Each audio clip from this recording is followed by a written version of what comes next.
Whenever I saw a mention of a woman who served in World War II, I reached out to ask if they were willing to talk with me.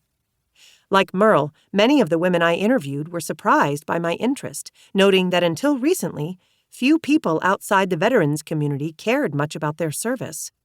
Though many of the women appreciated the sudden attention, they often wished it had come earlier, when their memories were sharper. "My memory's not very good now," warned one of the women I interviewed, adding, "I got old." Their surprise was also a product of humility. Uniformly, the women I spoke with were modest about the contribution they made during their service, thinking it small in the grand scheme of things. "Thank you for even thinking of me," said another woman at the end of our first conversation.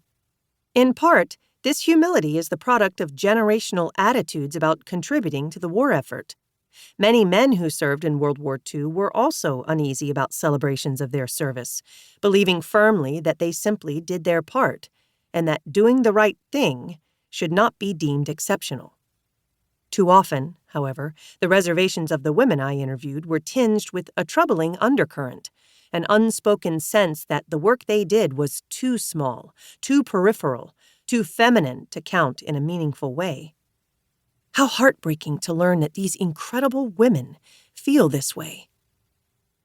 Though I found this belief to be frustratingly commonplace among both the women veterans themselves and the American public, it is also groundless. The American women who donned military uniforms in World War II were, on the contrary, at the center of the Allied strategy for fighting and winning the war.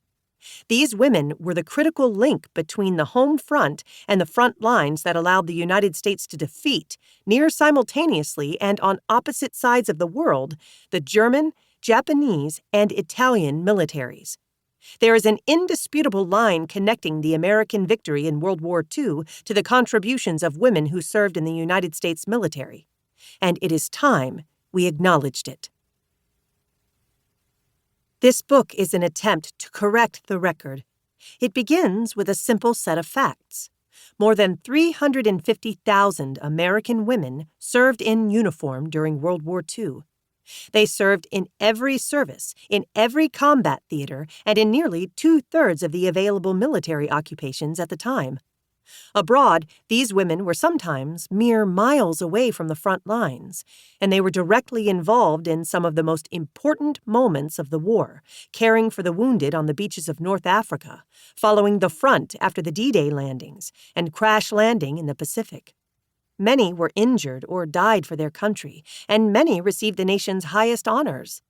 Their stories are moving, shocking, and worthy of as many books as have been written on men's participation in this landmark conflict.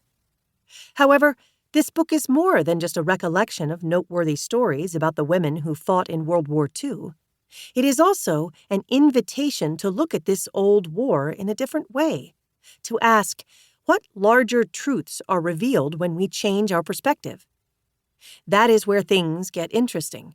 When we look at World War II from the standpoint of the hundreds of thousands of American women who served in it, we find that they can teach us a great deal about how the war was fought and why the Allies won.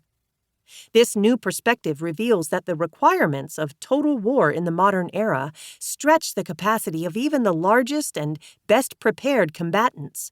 It reveals that women were necessary in World War II because victory required an unprecedented supply and support infrastructure to sustain forces on the front lines. And, for the first time in American history, these demands could not be met by the male population alone.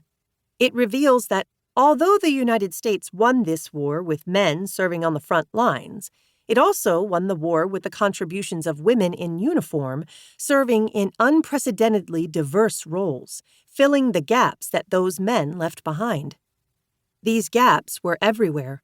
Not only did women work behind thousands of desks doing clerical and administrative tasks, but they also worked, often for the first time, in an extraordinarily diverse set of military occupations.